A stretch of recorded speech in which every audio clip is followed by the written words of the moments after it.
experience sexual violence at a rate of generally 1 in 6, it is most often actually at the hands of other men.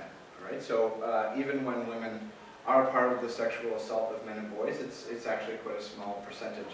Important to address nonetheless. Therefore, male violence is at the center of violence against men and boys, in addition to being at the center of violence against women. So the way we approach prevention is almost the same.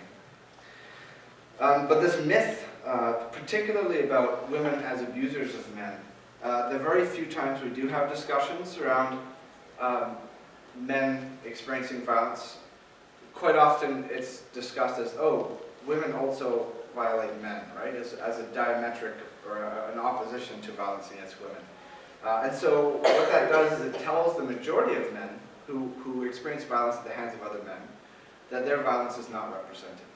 Okay, so when we are talking about barriers to men reporting, we have to address the fact that we're still not talking about men's violence in a very honest and open way. It's almost exclusively discussed in that way. Second, a common theme within the sexual assault of men and boys refer to instances of sexual assault as other things other than pedophilia. The majority of men, over 85%, that do experience sexual assault experience it prior to the age of 16. And as a result of that, it should predominantly be classified as pedophilia, but it's often not discussed that way. And as a result, as we saw in the video, quite often men will tease and bug other men and say, oh, you must have liked it, you're a young man, she's a hot woman. And so as a result, it's taken out of the context of sexual assault and placed in the realm of sex. And when we do that, we're separating the violence from the experience, and that can be really difficult. Phrases like you saw in the video, I was a horny boy, is a phrase huge number of men, in my past work, I did a lot of work supporting men and boys who experience violence. And the discussion around being a horny teenager is a common discourse. The idea that men are inherently always after sex and thus cannot be raped, right? It's a common myth in terms of we see in the violence against women realm, right? The promiscuous woman. As a result, men also experience that kind of stigma, and as a result, they very rarely are able to seek support. The person in the video also discusses that people try to convince them that it was a negative experience, and that they're seen as being sort of stuck in this denial phase. After this denial, there's a tendency to correct or explain to men that they were abused. Although in cases involving children, we have an obligation to act, we should also be mindful, particularly in the instances of adult men, that there's a reason sometimes that denial persists. Denial in some cases is an act of survival. Denial is a coping mechanism for things they're not yet prepared to address. And this is a common theme. Once men admit to themselves or explain that they've experienced violence, sort of this wall comes down and they're now forced to deal with things that they've been hiding in many cases or not talking about for 10, 15, 20 years. And it can be a lot. And so unless we have the supports available for men and boys to address their concern, we can't be the ones to define that experience if we don't have supports to offer. We hear men and boys, particularly the gentleman in the video, talk about he can't open up emotionally, especially to women. It's a really common theme. We hear things like this, it's all too familiar. The same toxic forms of masculinity, the same stoic, repress emotions at all cost, be tougher than nails masculinity that we see when we talk about violence against women is very much the same masculinity that serves as a barrier to men seeking support when they experience violence themselves. Breaking men free of this rigid gender role and allowing them to be authentic, emotional, complete beings is not only seen as an important piece in terms of preventing violence against women, but also as reducing barriers to seeking support for their own experiences of violence. As a professor in social work class I once attended used to say, hurt people hurt people. Through these similarities we can see how barriers to men seeking support are also risk indicators to whether or not they may eventually become violent perpetrators themselves. It's important to note that it does not mean that men who are abused will become abusive. There are lots of men who experience violence that never go on to be abusive. However, it does increase the risk of that man becoming violent. Violence is cyclical. We often talk about it when we talk about violence against women.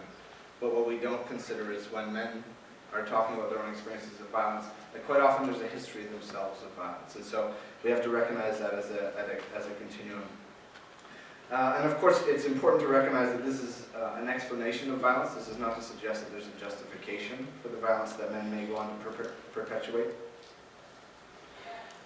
And in the context, in particular, of men's violence and the reality that men usually experience it prior to the age of 16, the discussion that it's not real rape, but statutory rape is a pretty common theme. And not just amongst other men and boys in the schoolyard, but even when boys, for example, report to police, but often they're suggesting, oh, it's not really rape, right?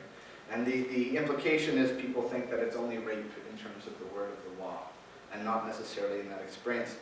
This leads men to refuse to report. They understand that they're not going to be taken seriously. It serves as a barrier in that way. We also teach men that when they're young and sleeping with older women, that this is desirable. This is not necessarily assault. There needs to be considerable work and education around making men understand what sexual assault is. In this way, education that's currently geared towards young women and young girls in school will serve as a double-edged sword, not only to educate men in terms of whether or not their actions are in fact violence against women, but also how they understand their own experiences of violence. In the video, the gentleman goes on to say, "I must have wanted it. I got erections from her stimulating," and then in smaller words, "and the fear." There's a great deal of ignorance, even while people will know from reading in books, etc., that men's bodies react to stimulation whether or not it's pleasurable, in the same way that women's bodies do. But we're still having the same discussion quite often that we have been having about women's bodies for many, many years. People say, oh, quote unquote, I apologize to be graphic, but oh, she was wet, she must have enjoyed it. Right? And so when we talk about men's experiences of violence, quite often police or authorities or social workers, etc., and it's starting to change, will say, oh, if you were hard, you must have enjoyed it. Right? You couldn't have had an erection if it was rape. This is completely opposite to the physiology and what we know of men's bodies. Even men who clearly would know better and are in positions of authority, having, of course, a penis of their own, still regret and neglect to think about this when they're engaging in men and trying to seek barriers. Physically, it felt good, the gentleman said it sometimes, but at the same time, it was also the worst thing I've experienced in my life. Often one of the biggest, if not the biggest barrier for men reporting is the fear of the social consequences. What does it mean to a man to label themselves as a victim? Men can't be victims, we're taught. We are the protectors, we are never the protected. To be a victim is to fail at manhood.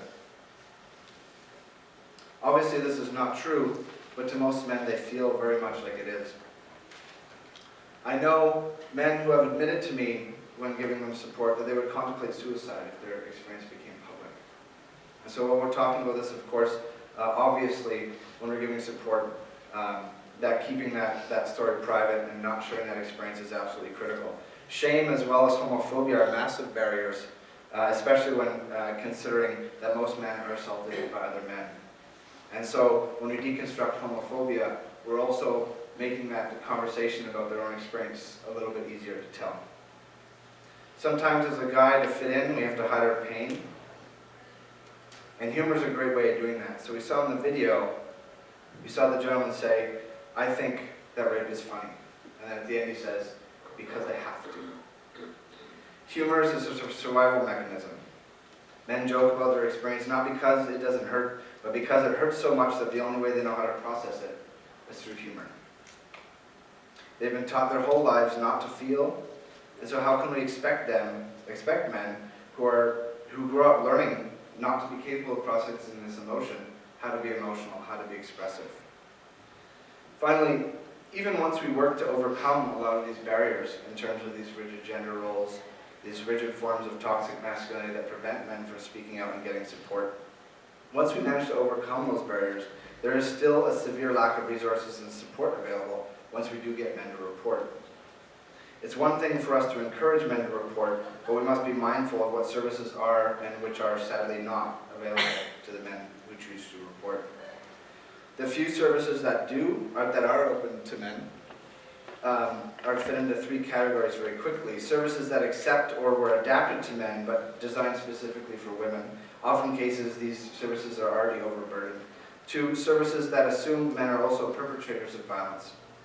And finally, few services that are designed for men who have experienced violence and sexual assault also quite often operate within a medicalized environment. As we know, with support for women and girls, quite a lot of women support or choose support outside of that medical model. So peer support, being able to talk to a friend or guidance counselor, etc.